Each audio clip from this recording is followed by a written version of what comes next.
1:20। Good afternoon friends, আমি মৌমিতা, আমার channel আর ক্রিস্টালে তোমাদের অনেক অনেক ওয়েলকাম আর ভালোবাসি দিয়ে একটা নতুন ব্লগ শুরু করলাম।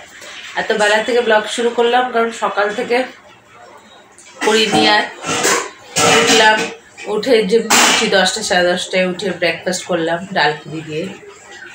তারপরে ওকে আজকে তাড়াতাড়ি স্নান করিয়ে দিয়েছি, আমারও স্নান হয়ে গেছে, এমনকি খাওয়াও হয়ে গেছে।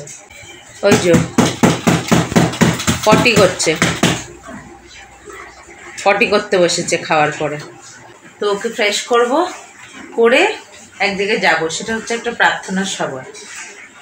তো 2টোর দিকে দেখি কটায় বেরোয়, 2টোর দিকে বেরোয় নাকি, মানে লাঞ্চও আছে আর কি। তো সকাল 9টা থেকে প্রার্থনা সভা, তাই 9টা থেকে তো বাচ্চা নিয়ে যাওয়া সম্ভব নয়, স্নান পটি সমস্ত কিছু আছে, তাই আমরা যাইনি আর কি। 9টা থেকে এখন বেরোবো, ওকে খাইয়ে নিলাম, কি খায় না খায় ওখানে, আমি ওখানে গিয়ে ওই জন্য ওকে স্নান করিয়ে খাওয়ানো হয়ে গেছে। এবার ওখানে গিয়ে যদি কিছু খায় তো খাবে, প্রত্যেক বছরই হয় এটা, 9টা থেকে নিয়ে 1:30 2টো অবধি হয়। প্রার্থনা সবাই যোগ দেওয়া সম্ভব নয়, তাই এখন যাবো খালি খেতে, এটা করলেই ফ্রেশ হয়ে বেরোবো কাপড় পরে। আর আজকে আমাদের হয়েছে এই যে ফুলকপি দিয়ে মাংসের তরকারি আলু দিয়ে, আর এটা কি ও কুমড়া আর উচ্ছে ভাজা। তো ঠিক আছে, পটিটা ফিনিশ করুক, ফ্রেশ করি, তারপরে বেরোচ্ছি। এই যে টুনটুনিকে জেঠি দিয়েছিল একটা নতুন ক্লিপ, এই যে হাতের জামা, আর ওই ব্যাগটা দিয়ে দিয়েছে, ওর মধ্যে ওর হ্যাঙ্কিটা রাখছে।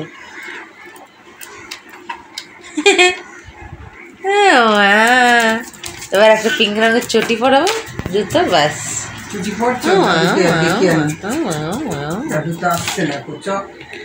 আমি এই যে ওটা তো ধুয়ে দিয়েছি, ইয়েলো কুর্তিটা পরেছি।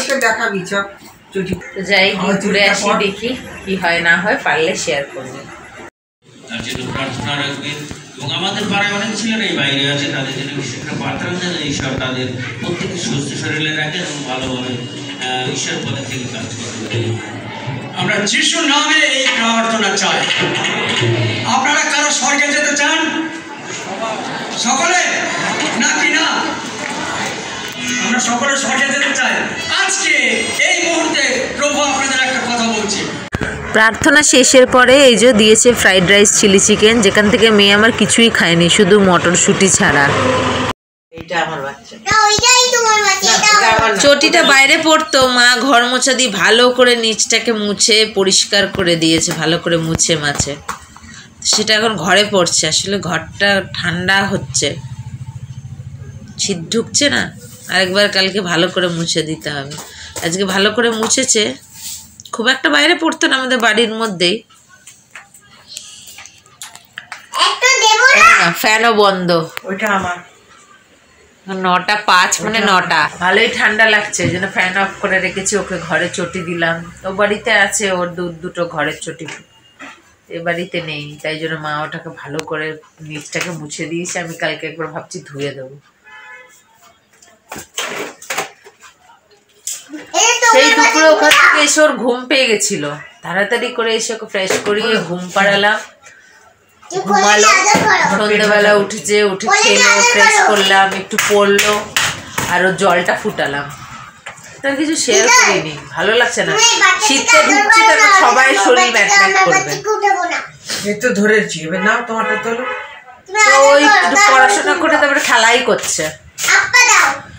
না এখন ওকে ওষুধ খাওয়াবো, খাওয়ার আগে একটা, আর আমি খেয়ে নেবো। দুপুরবেলা তো ওখানে খেয়েছি, ভালো ছিল, খুব টেস্টি ছিল ফ্রাইড রাইস চিলি চিকেনটা, কিন্তু ও খুব একটা খায়নি।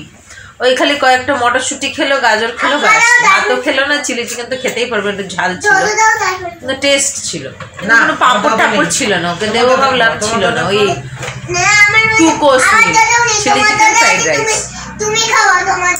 তারপর ঘুম পেয়ে গেছিল, তাড়াতাড়ি বাড়ি এসে আমি একে ঘুম পাড়ালাম। কি ভাগ্যিস ওকে খাইয়ে নিয়ে গেছিলাম, আমি ভেবেই রেখেছিলাম ওকে খাইয়ে নিয়ে যাবো, কারণ ওখানকার খাওয়ার অপেক্ষায় করলে হবে না।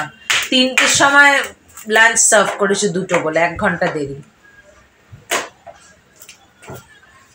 এখন ওকে খাওয়ার আগে ওষুধটা খাইয়ে আমি খেয়ে নেবো। ভালোই ঠান্ডা ঠান্ডা লাগছে, সব বন্ধ, দেখো না ফ্যান অফ, তবুও গরম লাগছে না। ঢুকে গেল। আজকে খবরে দেখছিলাম নিউজে যে 3-4 দিনের মধ্যে আরো টেম্পারেচার কমবে। ওর সমস্ত গরম কাপড় আমি নিয়ে এসেছি, মানে শীতের পোশাক। আমারই কয়েকটা সোয়েটার এনেছি, ম্যাক্সিমামটাই ওখানে আছে। পুরো সংসার ধরে আনা যায় নাকি, সম্ভব নয় সেটা। ওই জন্য ম্যাক্সিমামটাই আছে। আগের বছর পরার জন্য যেগুলো এনেছিলাম সেগুলোই আছে। ঠিক আছে, ওকে ওষুধটা খাইয়ে আমি খেয়ে নিই। হাকর হাকর হাকর।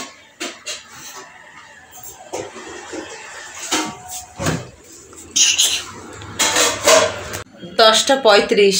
খাওয়া দাওয়া বাসন ধোয়া সবই হয়ে গেছে। শাটারগুলো বন্ধ করে দিয়েছি, ফ্যান তো চলছে না, শাটারও বন্ধ করে দিয়েছি। এত ঠান্ডা হয়ে গেছে, তো মাদুরেই বসে আছে, পটি করছে, তাই আর দেখাচ্ছি না। আমাদের খাওয়া দাওয়া হয়ে গেছে, ও খেলো। এবারে ওই ওষুধগুলো খাওয়াচ্ছিলাম, একটা খাইয়েছি, আরও 2টো আছে। ফ্রেশ করবো ওকে, পটি করছে। আর আমি যেটা করছিলাম, এ দেখো সকালে ডালপুরি মনে 2-1টা বেঁচে গেছে, ওর জল গরম করেছিলাম, এখানে এনে রাখলাম। আর এখন যেটা করছিলাম সেটা হচ্ছে এই যে এই ক্রিমটা না গেল বছর মেখেছিলাম, সেটা একটুখানি রয়ে গেছে, তো বার করলাম। অলরেডি হাত পা কেমন করছে, একটা নতুন কিনতে হবে। এটা নেই বেশি, 1 দিন কি 2 দিন হয়তো হবে। তো একটা মুখের আর একটা হাতে পায়ের ভালো একটা ক্রিম কিনতে হবে। ভ্যাসলিনটাই ভালো মনে হচ্ছে, দেখি কিনে মাখতে হবে, কারণ হাত পা কেমন ফাটছে কেমন। ওরটা আছে, গেল বছরের তো ওরটা অনেকটাই আছে, তুলে রেখেছিলাম, এখন 26 এক্সপায়ারি। তো ওরটা বের করতে হবে, আর আমাকে একটা কিনতে হবে। ঠিক আছে, ব্লগটাকে আজকে এখানে শেষ করছি। আগামীকাল আসবে একটা নতুন ব্লগ নিয়ে। তোমরা ভালো থেকো, সুস্থ থেকো, নিজেদের খেয়াল রেখো। Good night.